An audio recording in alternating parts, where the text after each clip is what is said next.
Hola, bienvenido a Mi Vida en Cristo. Hoy día vamos a hablar de un tema que estoy seguro que a todos nos interesa. Es el tema de la felicidad.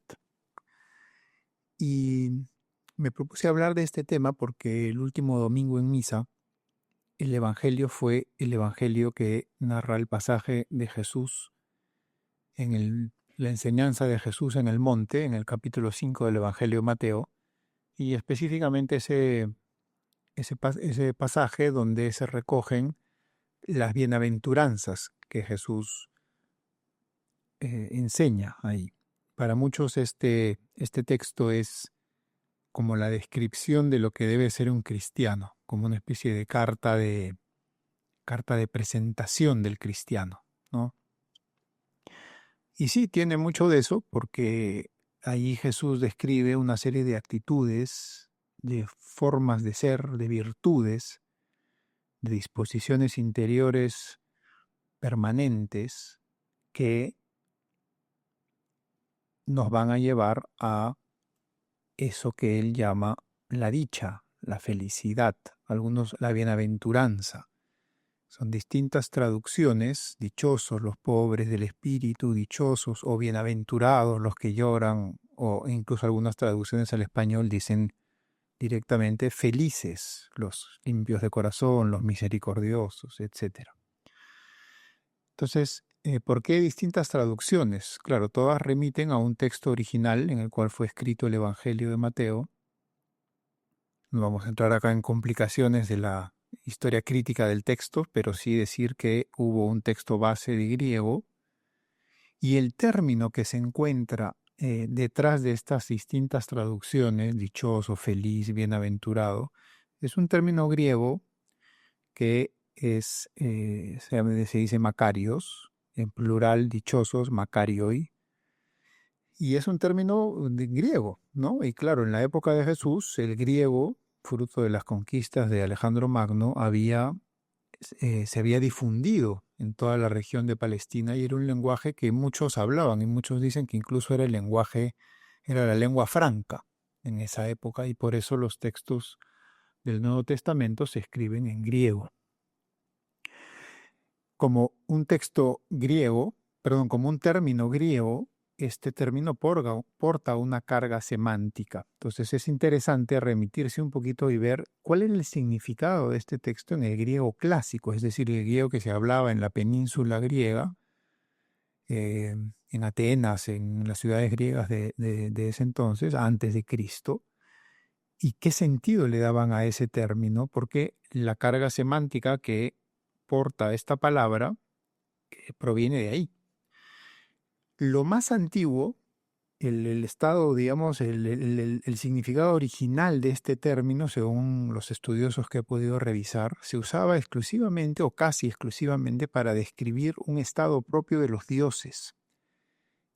Remitía a un estado de trascendencia, de dicha trascendente, ¿no? Una existencia totalmente libre de preocupaciones, de la muerte, de fatigas, que es el estado en el que en la mentalidad griega de entonces, que además recordemos que eran politeístas, tenían de sus dioses.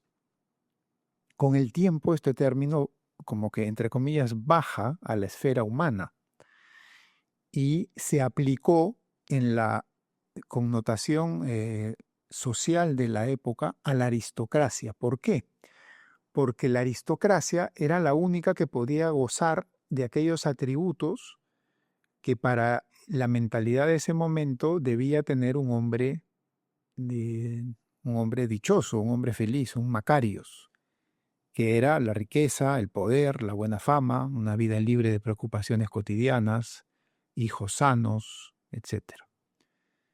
Entonces se ve aquí claramente la transposición del estado de los dioses a un segmento de la sociedad que podía gozar de esos atributos semejantes a los que para ellos hacían felices a los dioses. Esto era muy distinto de otro estado del alma que para los griegos, sobre todo pensemos en Aristóteles, era muy importante, que es la eudaimonía, es decir, la felicidad. También se traduce por felicidad, porque esto depende más bien del buen espíritu, del florecer humano, mientras que el término Macarios en esta sociedad implicaba una suerte de fortuna otorgada por los dioses, solo para algunos, y que no tenía relación directa con la conducta de las personas, con sus valores, con sus virtudes, con si se encaminaban o no al bien. En cambio, la ética de Aristóteles, que es netamente una ética de la felicidad, de la eudaimonia, eh, tiene todo que ver con eso, ¿no?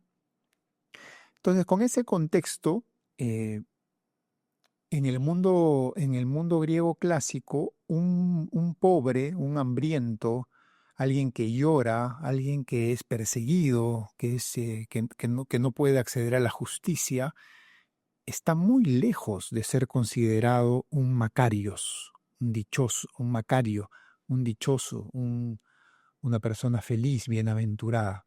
Más bien se consideraba una persona desdichada, miserable hasta cierto punto.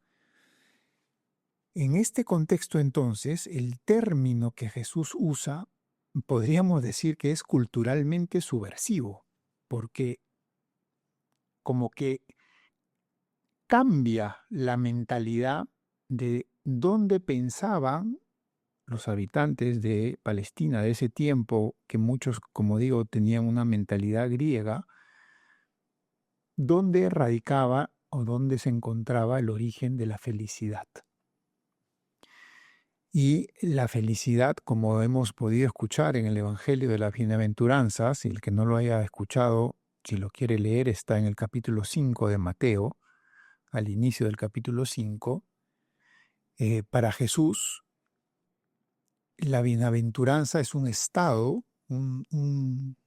la dicha, la felicidad es un estado interior que está ligado a actitudes y a formas de ser que tienen mucho, que son muy distintas a esa imagen griega de los dioses donde hay ausencia de dolor, donde el camino está todo allanado, hay placer, hay poder, etcétera, ¿no? Releamos rápidamente.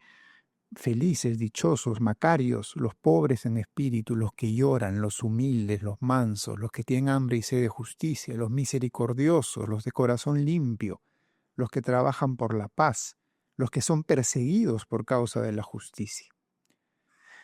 Con estas ideas, entonces, vemos que, o nos preguntamos más bien, ¿dónde está la verdadera felicidad?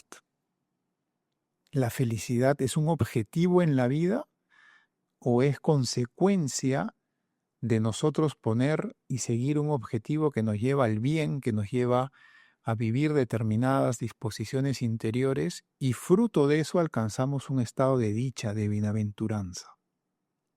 Les dejo esas preguntas.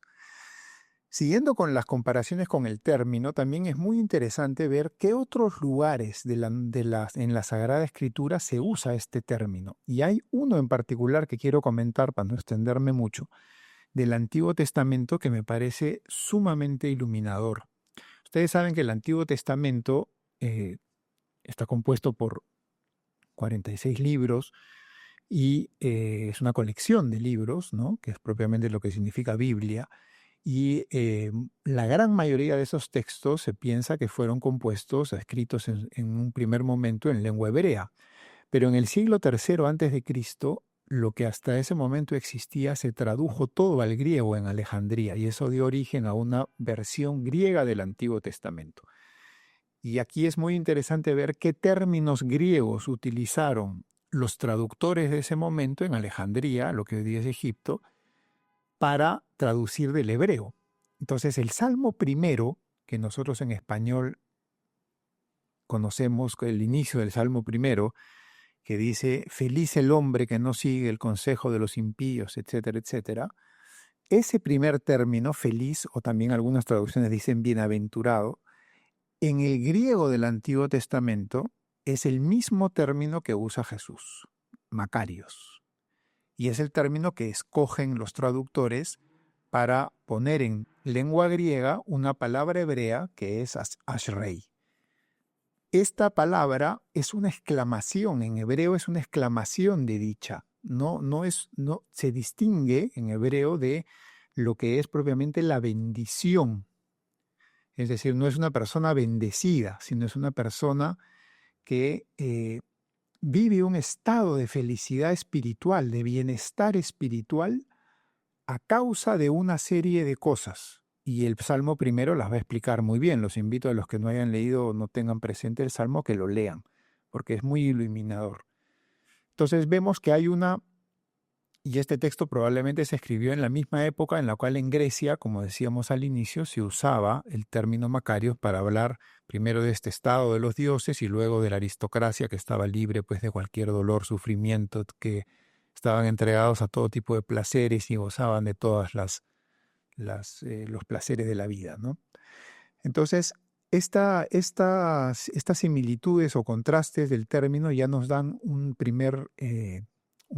primer acercamiento a cómo entender la felicidad y qué nos quiere decir Jesús con este pasaje de las bienaventuranzas. Hay también en el Nuevo Testamento varios textos interesantes donde se usa el mismo término. Por ejemplo, en Juan, ¿no? Que bienaventurados los que no vieron y creyeron, dice Jesús cuando después de que Tomás duda, ¿no? Y les dice, bienaventurados los que sin ver crean, ¿no? No como tú que para creer has tenido que ver mis llagas. Todas con el mismo sentido de fondo. Entonces, volviendo al tema de la dicha, de la felicidad, ¿qué nos dicen las bienaventuranzas al respecto?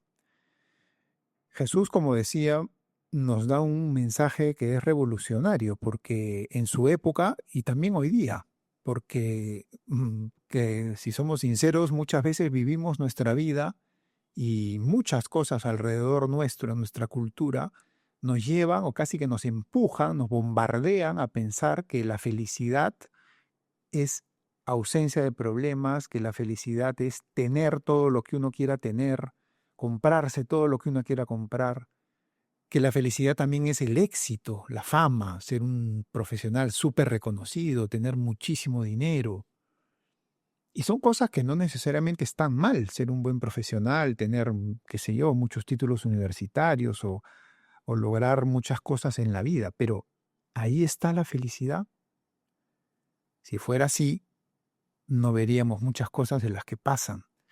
Entonces Jesús nos invita a ir un paso más atrás, o más adentro, más al fondo, más profundo, y preguntarnos dónde es de realmente o qué cosa es realmente la felicidad y qué tengo yo que hacer para alcanzar ese estado permanente, esa disposición interior que no tiene que ver con la ausencia de problemas ni con la ausencia de dolor, sino con otra cosa.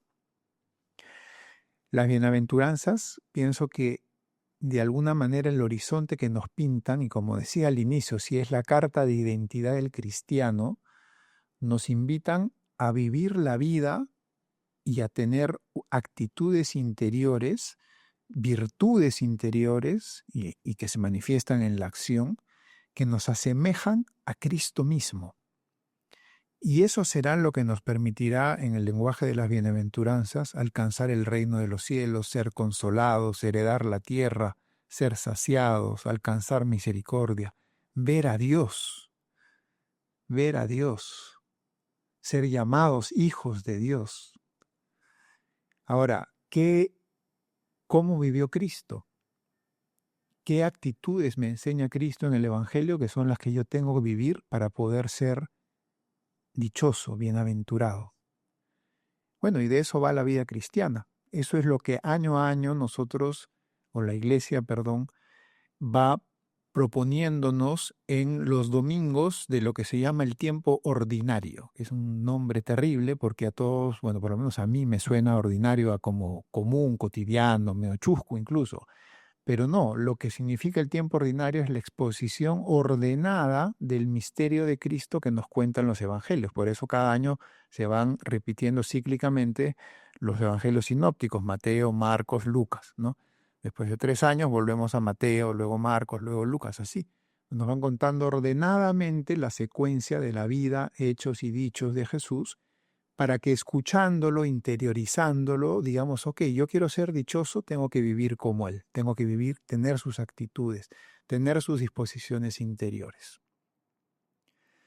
Bueno, quería compartir esta reflexión a raíz del Evangelio del domingo pasado porque me pareció sugerente compartir estas ideas y invitarte a pensar y a reflexionar dónde estoy buscando yo mi felicidad o qué es para mí la felicidad incluso antes, ¿no? Contrastémonos con este, con este DNI del cristiano que son las bienaventuranzas, con esta carta de identidad y creo que eso va a ser de mucha ayuda para nuestra vida espiritual.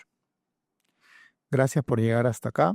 Por favor, no te olvides de compartir este comentario, este episodio de Mi Vida en Cristo y de darle like. Gracias.